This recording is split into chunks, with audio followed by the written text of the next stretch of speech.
Testing, testing, 1, 2, 3.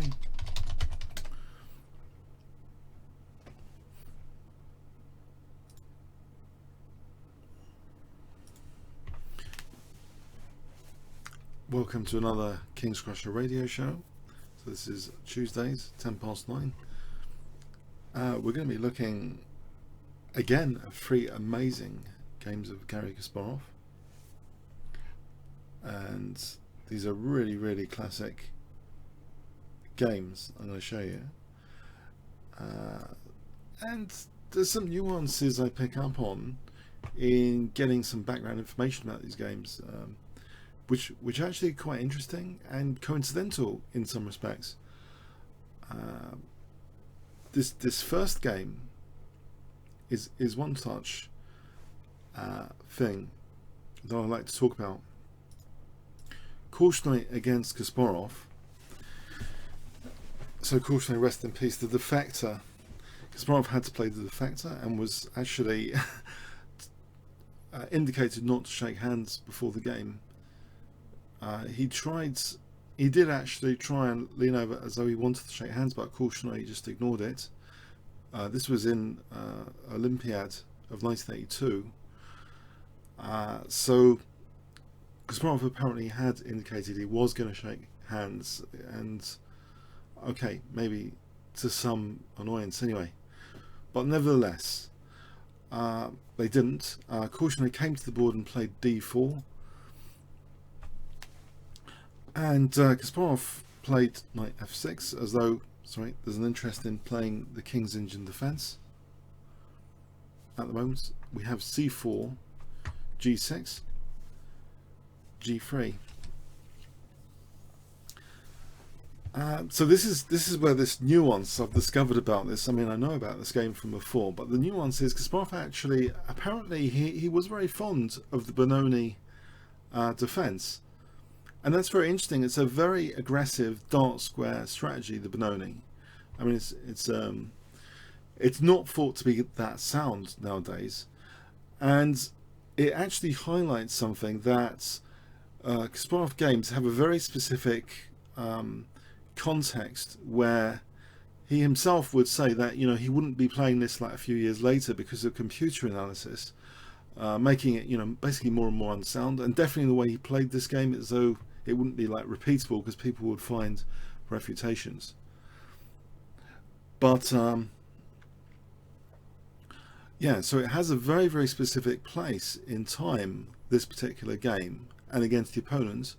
Kasparov wanted to stay true to his dynamic aggressive style, so when he saw g3, you would think that it would go into a fianchetto king's engine defense.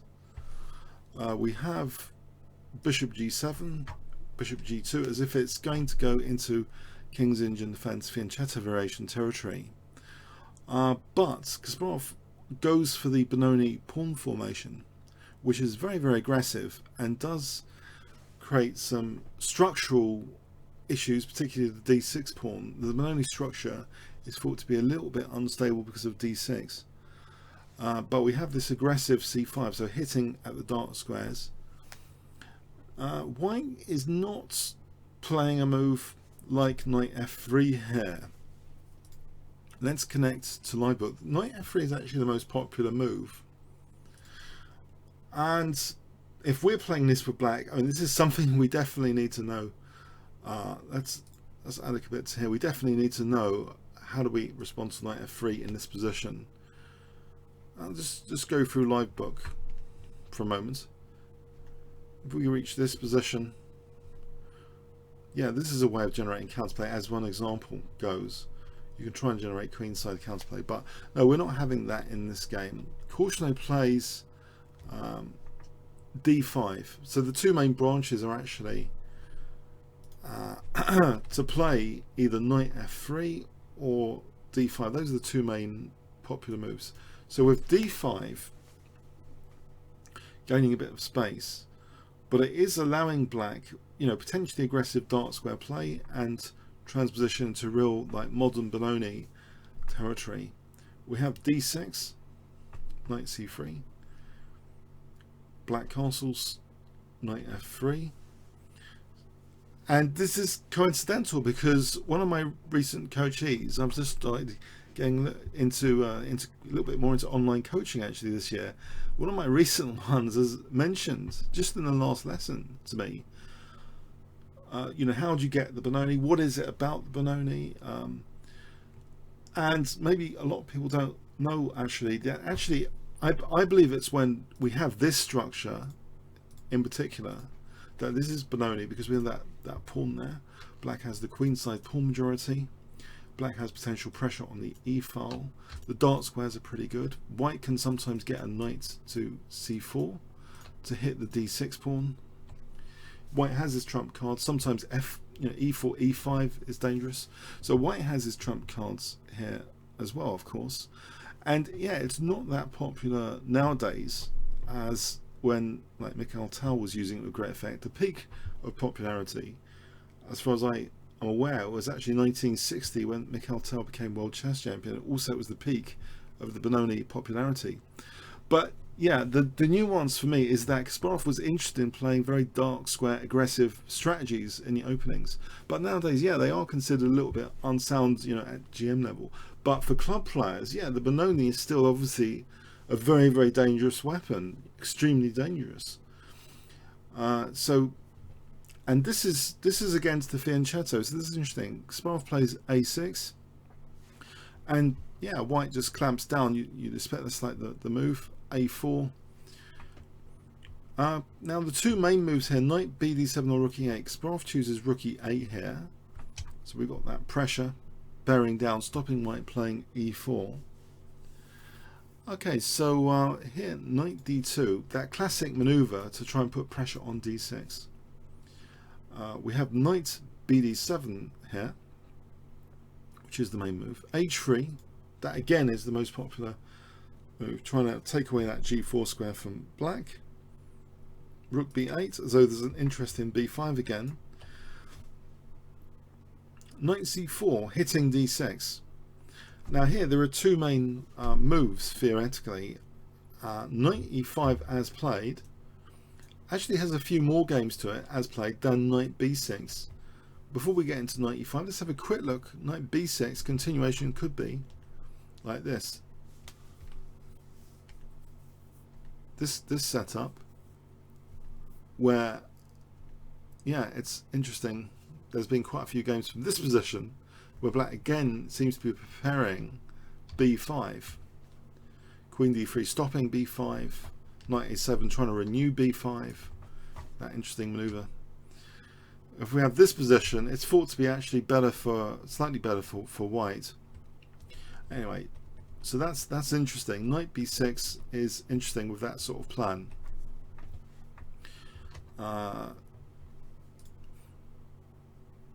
So yeah, it's interesting. Knight c7 to a7. It looks quirky, but it's all about getting in b5. But anyway, here we see knight e5. Quite a lot of games with knight e5. And maybe this game was influential in that. You know, maybe a lot of people tried this position with black. It's a very aggressive position, and there's a few questions, basic questions, just to be asked here about this position. Can white just take on e5? Sometimes people have played this. I'm not sure it's that great. Rook takes e5, and black's still going to be playing b5 soon if white's not careful. We have a game with bishop f, a few games like this, where I think black is fine. Black's fine in this sort of position. And in fact, probably white needs to tread carefully in this sort of position, because sometimes maybe f4, I mean, f4 might be possible sometimes, or b5. Maybe f4 is unsound actually. b5 or knight f6. Yeah, this is okay. Even if white gets in e4 here, it's dangerous. Maybe black's even got some initiative. So anyway, after knight e5, you know, this isn't taken. The knight stumbles back to a3, and it looks a little bit quirky to have these knights like this. But the idea is basically, you know, kick this knight back, well, at one level anyway, kick this knight back, get back to c4, get back to torturing this pawn, and maybe even play for e5 later. That could be like one plan.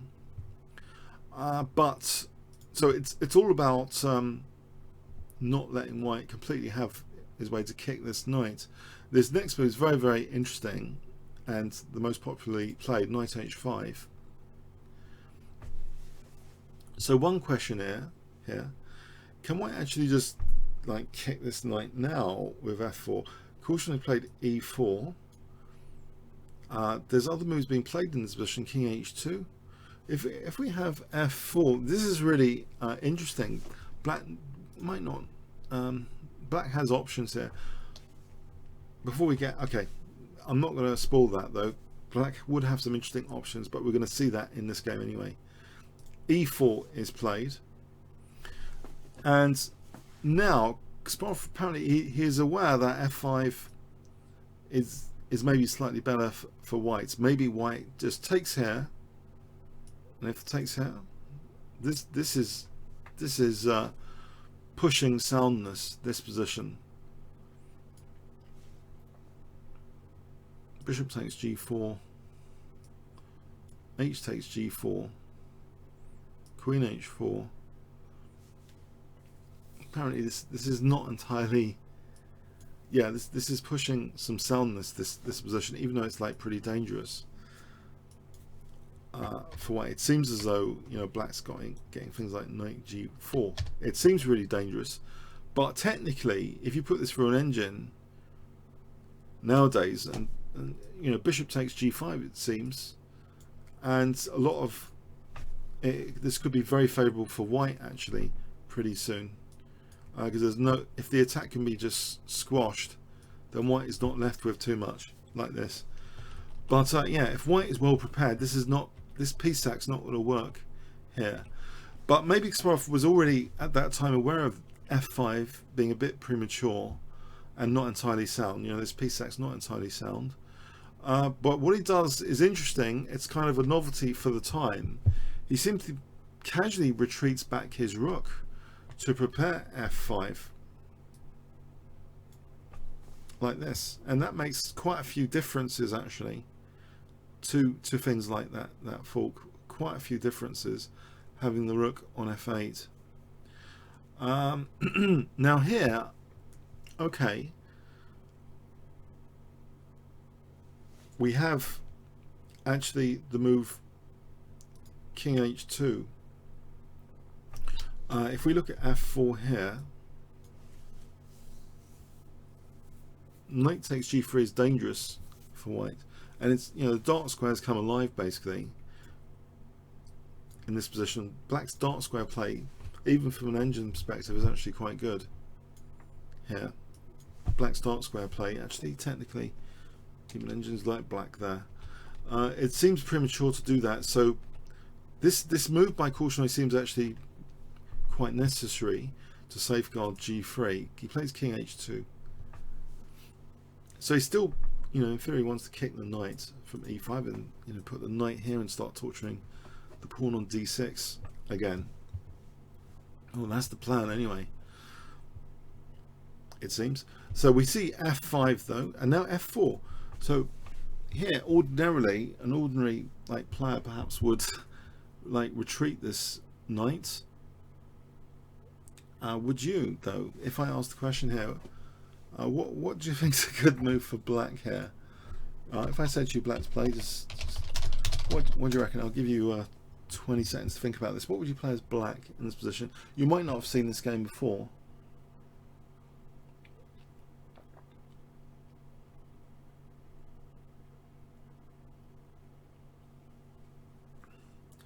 Black to play.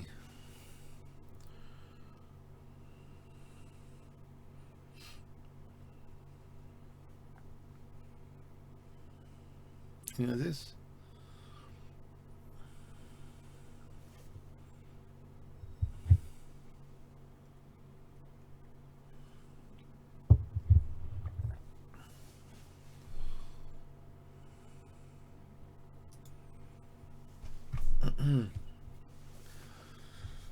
Do you retreat the knight? Do you do something else?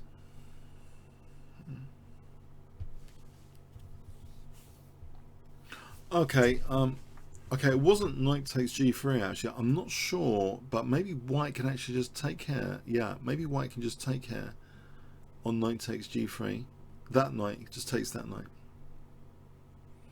And actually, it's difficult to show an attack here. Yeah, it might be difficult to show an attack because it's all starting to go backwards now. Knight c4. Yeah, I think it will start to go backwards. No, not that. No, we see actually b5 playing on the other side of the board. So threatening things like b4 to fork the knights. So leaving this knight to be taken. But here it's interesting if white did take on e5. White took on b5. If he takes on e5,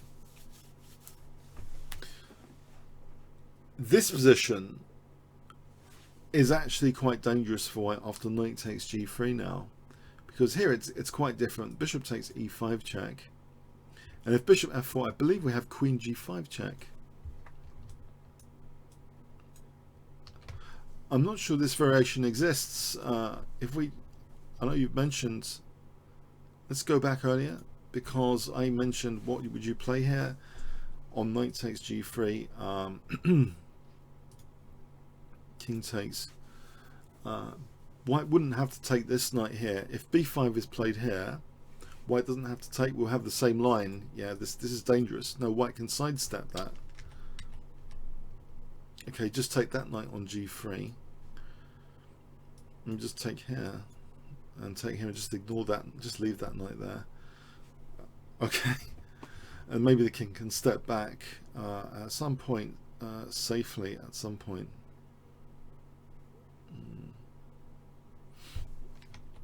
Yeah, but here is different. Okay, so we have b5. So we're saying on here, knight takes g3 is dangerous, very dangerous. What other possibilities here? So here, knight takes, and then b4. The thing is, b4 is going to happen, so black will get that a bit of material and have the advantage. It's an interesting position. Black's the exchange up anyway there. 2 rooks, 2 bishops. Yeah, black's winning there. So yeah, that's dangerous there. Okay, so we have a takes b5, a takes b5. So faced with b4, this is a great way of addressing it. Just take it. The knights are holding each other for the moment. We have f takes e4. Clearly white can't take this now without dropping b5. Although even that position is complicated. But apparently, yeah, let's have a quick look. This ends up apparently is equal, actually. This line, technically. It's crazy. It's crazy lines. Maybe even white's better. Queen f1. It's now saying white's better after queen f1. This is just brief analysis, though. It's dangerous. It's a really dangerous position, and a lot of possibilities need to be considered. But it seems as though even knight takes e4 is technically possible for white. Okay, but caution I took with bishop takes e4, which actually probably is one of the strongest moves in the position. So everything's been done right so far by white, not taking that poison knight on e5 just yet. But it's getting to be annoying, that knight on e5. We see now another move, just keeping that knight on e5, not retreating it. If Kasparov retreats the knight, actually in this position, knight a7 even for knight c6 is dangerous. You can't really retreat the knight here. This would just be giving white a massive edge, massive advantage. So we have a really interesting dynamic move, bishop d7, and it looks as though that's got a weakness of the last move. But this is really fascinating stuff, because it's all about getting pieces in this area of the board. If we split the board in half, okay, we look at this area. How many black pieces? There's quite a few potentially. Just this area, the attacking area. Basically, it's a great way of switching the rook to this side of the board. If knight takes d6, rook b6, if the knight goes back, then we got another piece over here. This is interesting and dangerous. Look at all these pieces on this side of the board. So the idea to switch that rook is fascinating and dangerous. Actually, maybe taking first. No, you can take that there. Pardon me. If we take here, takes this is a line. The rook's ready to potentially switch over here. These are actually very complicated lines, but here's an example where the rook can switch across.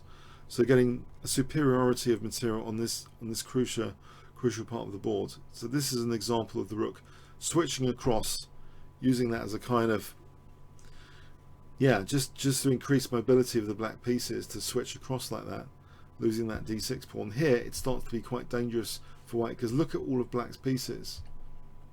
There's loads of frets here. Okay, so it's a really interesting move, offering d6, but yeah, it wasn't taken. This is quite dangerous. We have ignoring that d6 pawn, another great move, just holding the b5 knight, but also holding the c4 square, which is useful to the knight if it did want to take later and come back to c4. So it's useful in two respects, not just holding b5, but support for c4 potentially. So that d6 pawn, as well as the knight, at the right time, you'd think this is quite dangerous now for black, because surely at the right time e5 could be taken or d6 could be taken. Very interesting move now. Just queen b6 again, leaving the knight hanging again on e5, but protecting d6 at least. So the question is here, can white take on e5? Is this a bad position to take on e5? If we look at this, well, actually black is pressing that knight on b5, right? So if we take here, rook takes, we can just take on, can we take on b5? No, that's good for white actually. If we do this, this is good for white. This is clearly good for white because of this check. Look at black's, look at white's pieces. This is actually very good for white. But there's a different idea. Just bishop takes e5 again on g3 now. These dark squares are really quite weak. b5 hanging here. Here, if the knight retreats now, knight takes g3, black's getting a massive attack. This looks like an absolutely massive dark square based attack, and actually even the queen side's collapsing in some of these lines. This is just the collapse of white's position. So yeah, it's a very, very complicated position, queen after queen b6.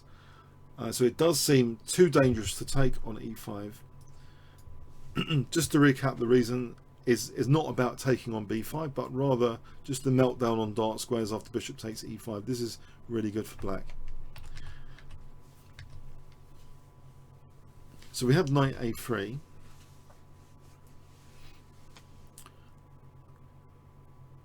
Now we have rook b e8, and there's a very good, there would have been actually a really good solid move available for white, which has been mentioned by Kasparov himself actually. And it's one of the top engine moves actually. There's a very good solid move which maybe would make black's setup really quite more interesting. Even more controversial than the game continuation. There's a very, engines come up with this move here which adds a lot of security to white's position. I don't know if you want to try and guess it, but there's a move here which is really solid for white. Find a solid move for white here. So if you can find the engine move, and it's been analysed, yeah, it's a really good move for white. Well, I'll give you 200 points. White's play here has a super solid move. You might not be aware of the finesses and the resources of this game, I mean, it's a very dramatic game. It really is. There's tons of possibilities lurking behind the scenes, but in this position, yeah, white can potentially start to push black back gently by holding things together a little bit more solidly.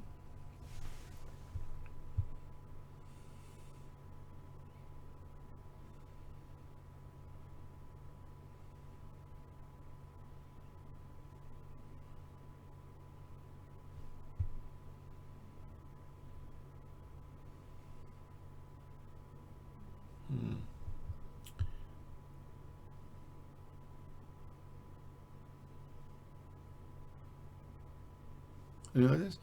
Okay, not g4. This is interesting actually because of queen d8. And both knights are hanging now, but I think both of them are dangerous to take. If taking this one, jack, queen h4, it's just too dangerous for white's position. Look, knight's holding for bishop g3. This is far too dangerous. Look at all of black's pieces over here, all of white's pieces over there. Bang, bishop takes g4. This is apparently this is really good for black. Look, all of black's pieces are swarming basically around the king. It ends up being really good for black. And if we took the other knight after g4, queen d8, so that's a key move to try and pounce into that weakness. If we take the other knight, queen h4 threatens, bishop takes h3, and queen h3, bishop takes h3, the major threat. This position is dangerous. Here, for example, check, knight g4, and you can see black's pieces are again swarming in the critical sector of the board, and it's very difficult to defend this. Example, rook h2, white's collapsing. Look at this, bishop c3, weakening e4, and if that's taken, bang, rook takes e4, trying to deflect the queen from h2. So it can all pretty much collapse badly on g4. So g4 really doesn't work. There's a solid move though in the possession apparently in the form of queen g2, which which does question black's setup a bit, because now white might actually be threatening g4 without all the hassle that we've just seen. As an example, let's say queen d8. Maybe in fact here g4 is again dangerous for the same sort of reasons, right? You don't really want to play this for the same sort of reasons. It's too dangerous. Black's pieces just seem to collapse white's position. Look, again, we've got deflections here going on with the queen. This is far too like mate next move. No, you don't have to play g4 here, but what this would do if the queen's committed over here, it's not bearing down the b file, and in fact this position we can actually play bishop d2 or bishop c2. Bishop c2 is also another move just to get out of some firing lines, and you'd think black should start retreating soon, you'd think. But even that, you know, it's complicated. It's still a complicated position. So, but queen g2 apparently is one of the more solid moves. This line, for example, bishop d2. Now, I think f takes e5 might actually be on the cards here. Just to show that. Say, okay, let's give black a waiting move. F takes e5. Bishop takes e5. This is okay for white because there's an idea, for example, of knight e2 or bishop e1. Well, in both cases we're defending g3, and black might not have enough attack here. There's not enough attack. It's just throwing queen h4. It's not doing much. Bishop c3. The attack's gone. It's going. So yeah, queen g2 would have been the start of something potentially really solid, not with immediate maybe g4, but maybe with bishop d2, and then really threatening that knight. If black has to move that knight back, then that would be really good news. But as it was, Karlsen played this move, which has a basic weakness of the last move, yes, that anyone can see the b2 pawn, but you'd think that this b2 pawn is a poisoned pawn, right? You'd think it's a poisoned pawn here. And apparently even Kasparov took ages over his move to arrive at the conclusion of something really interesting about this position. Really interesting.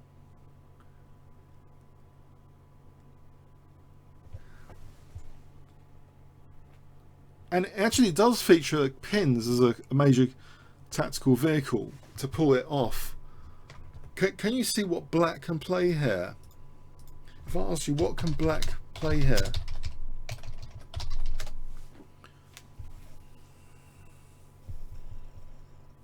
I'll give you 200 points if you can guess. What can black play here?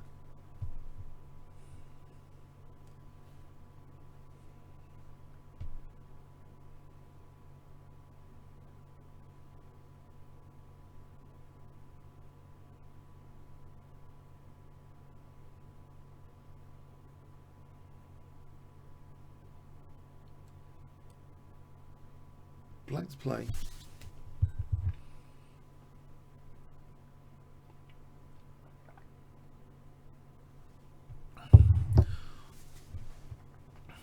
Okay, some of you might know the game, yeah. Black can actually take this, but do you know why that rook fb1 doesn't trap the queen? Fortunately, didn't play rook fb1, it was taken. Why doesn't rook fb1 trap the queen? Because actually, you know, where the heck is the queen going? Alright, so 200 points. Black to play here. Try and guess the move here. This is a variation. Okay, variation. Which never happened. But black has a great move in this position, which is actually quite crushing. Using the pins.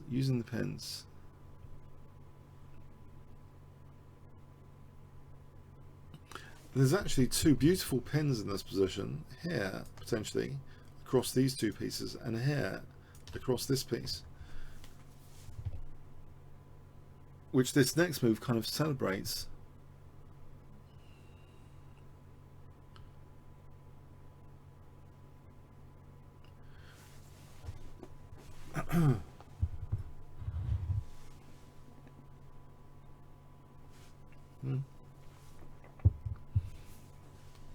Yeah, the beautiful move would be knight f3 check.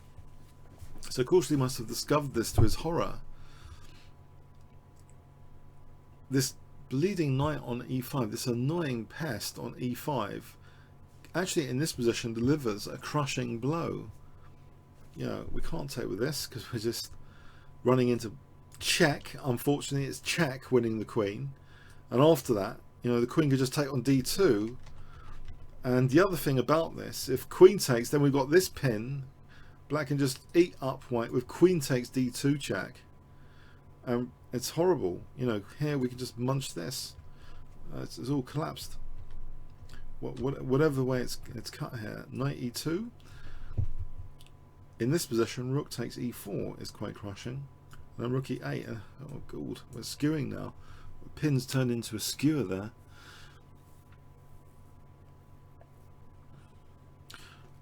Yeah, so this is horrific discovery that, well, pleasing discovery that Kasparov can take on b2, and a horrific discovery that by cautioning that he can't punish it with rook fb1.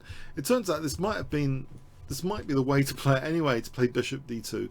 One of the interesting moves is to play bishop d2, but it definitely needs the right follow-up here, which would seem to be knight c2. Where technically white might claim a tiny advantage if a supercomputer was playing white's position,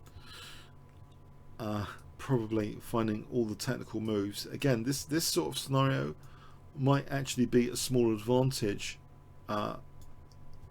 for white eventually, because it can be calmed down a bit, black's position, it seems. If we follow this even further, just a line, a hypothetical line.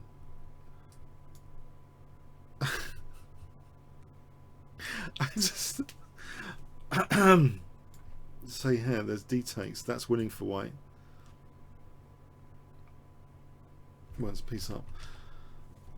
So yeah, I mean, this hypothetical line after knight c2. Anyway, after the point is, knight c2 would be apparently one of the better moves. Knight c2, but Korchnoi is really annoyed by this knight. This knight that's been winding him up continually.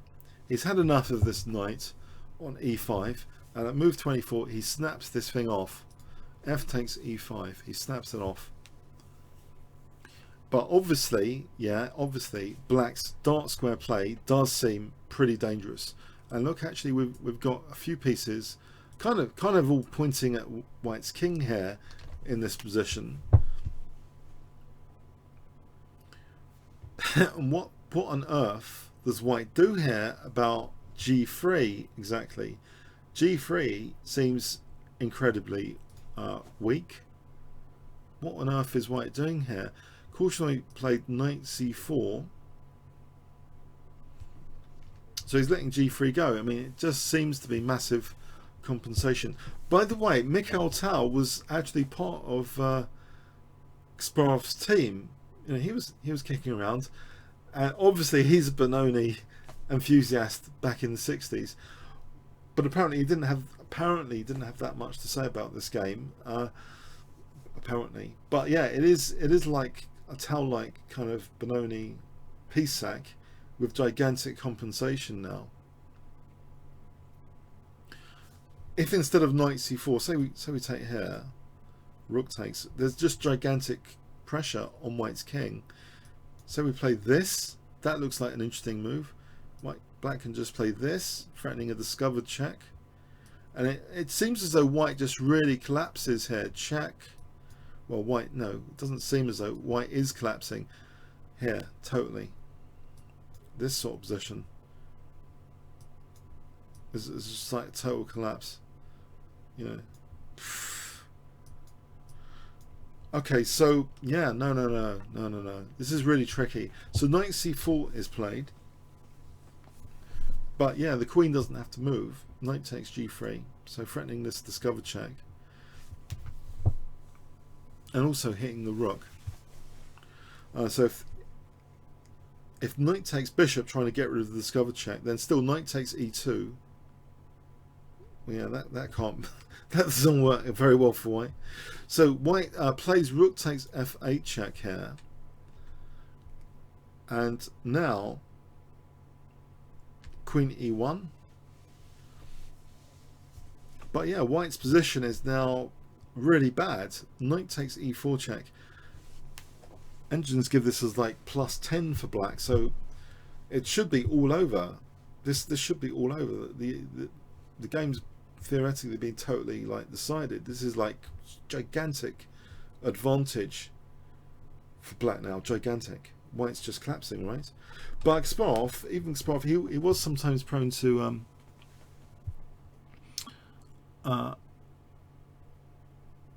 over excitement. Maybe he didn't find the most clinical moves to finish this position. He played here actually queen c2, which might not be the most clinical move here.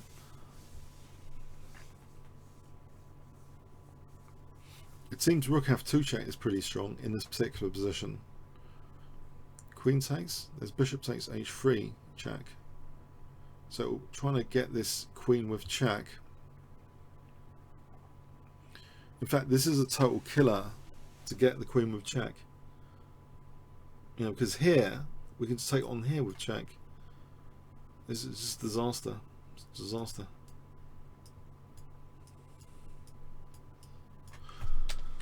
But you know, this was missed. This rook f2 it's a very simple actually knocking. If you've got an engine looking at the position, it seems to be a simple knockout blow. Rook f2 actually. Yeah. So the idea is not to take here because knight takes b2 and white would be winning. It needs to make it a knockout blow. This position, it needs this bishop takes h3 to make sure we're winning the queen with check. You know, here it's still check. So yeah, it's the bishop takes h3 bit which makes it a really amazing resource. Rook f2. The bishop takes h3 bit. But anyway, Kasparov played queen c2, which is still really good for black, just not as finishing as rook f2. So queen c2, and we have now knight takes e5. And again, there's killer blows in this position. The killer blows like knight takes d2 and bishop takes h3 here. These are both killer blows here. This position is very bad for white. c3's hanging, this e5's hanging. What does white do here? It's very difficult. This is all check again because the king's here. Yeah, this is killing. Or knight takes d2 is killing, because say rook a2, we have check, and this check is sick, forking, and here we can either take here or c2. So yeah, there were two absolutely killing moves, right? So this is interesting. That Kasparov is sometimes prone to overexcitement. He plays actually rook f2, maybe not believing white's going to do anything of great significance from this position.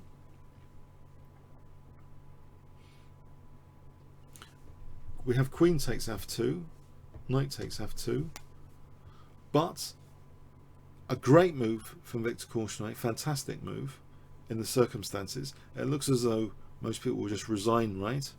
But there's a great move, and Kasparov might be wondering, oh dear, after this next move, because actually a lot of material potentially is at stake now. So white to play at move 31. White to play, great move. Can you see what white could play here? It looks as though white's been blown to bits, but there's a move here.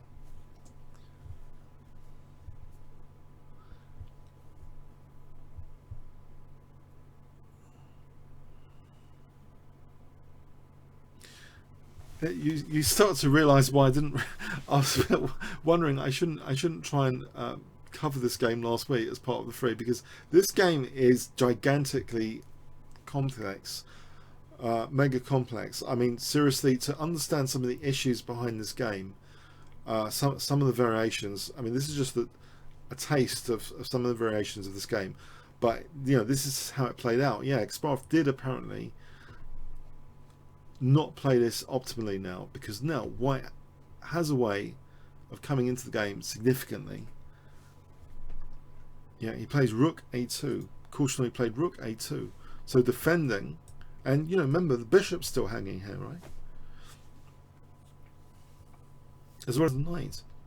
So in fact, all of black's pieces are being attacked here. All of black's pieces are being attacked. Kasparov plays queen f5. Okay, he's holding the knight for a moment, but then knight takes d7. Yeah.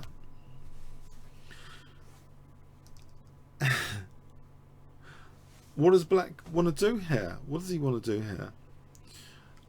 If black, he didn't do this, if he takes here, then this is 3 pieces for the queen. This is significant stuff, and white's got a fighting chance here.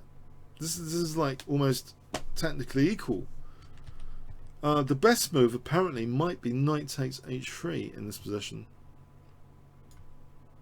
but it's really scary. This check is really quite scary, and here, and the king is not being allowed out, right, of the box. This position is scary, but apparently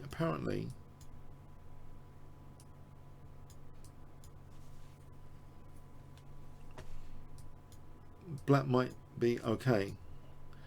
So anyway, so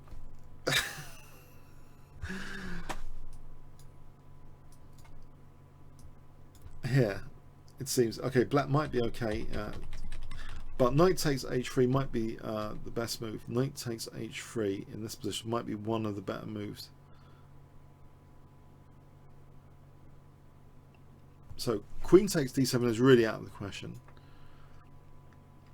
Knight takes h3 is scary with all these checks. Kasparov played knight d3, which technically with best play is now a draw, believe it or not. There's an incredible drawing variation which modern engines find in like less than half a second. But at the time, it was like weeks passed, and then this like draw was found, maybe 1 or 2 weeks at the time. And I can just show you it instantly here. There's a draw available for cautionary. Let's go for it. Rook a8 check. Rook a7. Yeah, the king is in a sort of tight spot here. So say we go queen f2 check and take here. Knight e5 check. This is it's crazy stuff, but here say that's winning for white after check. Check. Knight takes d2. Yeah, we fought the queen, so the king can't come out. So it goes here. Check. Check. Check. And here there's knight b5 check. Check. And here this is actually winning for white, because if we reach this position, because here we fork the queen and king again and white's winning, which means and also by the way here is not very good either, because of mate in 2 or rook c7 checkmate. So which means actually that this position, the king cannot head in this general direction, cannot do this, would have to stay around, and we'd have this check and a check, and can't come out here, remember, because of knight e4 check as an example. But even stronger, actually, believe it or not, well, knight e4 would be winning anyway, but even stronger technically is check here to preserve one of the knights. Yeah, so this is just totally winning for white. So basically this is a draw technically, but you know the thing is, cautionary only had by this time 20 seconds on his clock, so he didn't actually find this continuation, because yeah, time pressure does affect human beings. Yeah, so what he did instead here, instead of this drawing line with the check, he played what seems to be a very, very sensible move to just trap the king even more. It seems really intuitive and strong to do this, because surely this is mega dangerous with the check and check, right? Or is it holding? The thing is, it doesn't quite work, because yeah, queen takes d7 is possible, check, and maybe, you know, this was the idea, right, that rook here, but just king f6, and the king is running away. The king's running away.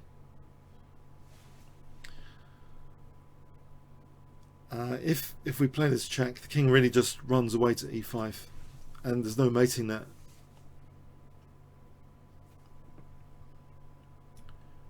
If here queen e7, there's no mating that.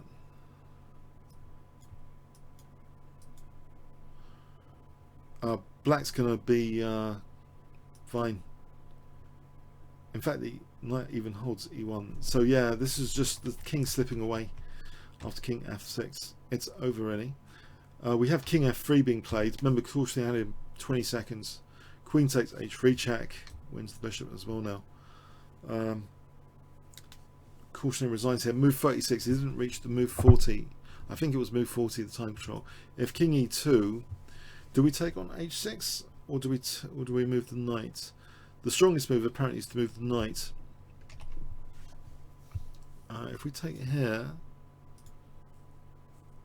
yeah, this is okay as well for black. This is winning for black as well. I can just, these pawns are gonna side with the queen. It's too much for the rook and knight. Yeah, so cautionary looked to be totally dead, but actually, you know, Kasparov actually messed this up big time. So he had technically plus 10, and actually with best play, white could have actually forced a draw, but who's going to find that? with 20 seconds on the clock. It does really seem bishop h6 is a convincing move intuitively to play, but sometimes, yeah, apparently it's the checks which would have drawn this. Yeah, this position is just keeping the bishop, well, keeping the bishop, locking out the king, and there's nothing black.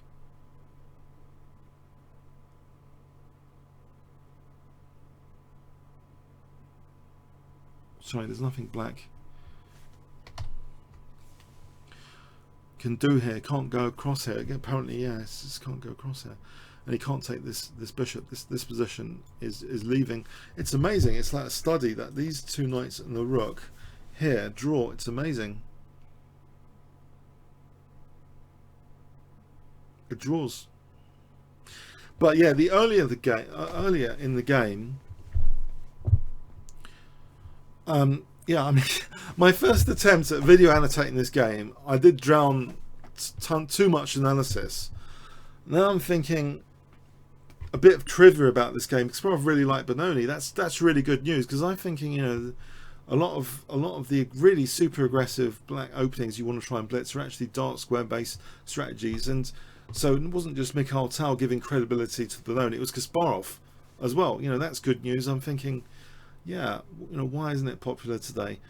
But the psychology of it, getting overexcited as well, is very, very interesting. But you know, time pressure basically. You know, Kasparov is his view of the game, keeping his pieces alive, generating threats. You know, in a real game is going to count for a hell of a lot, as it did. You know, so it was because of the dynamic nature of the game. It also, Kasparov saw it as raising his profile as well, which was really great. And also another wind up maybe for Karpov, that Kasparov is getting this reputation of a really dynamic, aggressive player, and this game was iconic to that reputation, to increase that reputation of dynamic aggression. But yeah, the Benoni is just in this particular period of time. But I think that club players, I don't need to be swept along necessarily with the tide of this evolutionary change, because I don't think our club opponents will know all the great reputations of Benoni, especially it's gone out of inspection, it's gone out of popularity. It's just a very, very aggressive dark square opening, basically. But yeah, you do suffer the d6 pawn. But a lot of the lines of Benoni, you know, as demonstrated by not just Tal, by Kasparov, you know, he was a fan of it for a bit. It's really, really dangerous sometimes. And I've just spent an hour on this game. I don't think there's time for any other game, basically. But yeah, I just wanted to share the, yeah, you know, interesting insights of this game and what it represents. So there'll be easier games next week. I just didn't want to cover this game as part of a set of games. It's just too much. It's too complicated. I hope you enjoyed it. Did you? 1 was fun, 10 was, don't know, boring. I don't know. Please let me know if you want to vote. Okay, comments, questions, likes, appreciated, and we'll carry on next week with 2, I think, lesser complicated games than this. Yeah, this is scary to go over. You know, even if I've gone over it a few times before, it's just scary to go over. It's an interesting revision for me, this game. Okay, thanks very much. See you next week.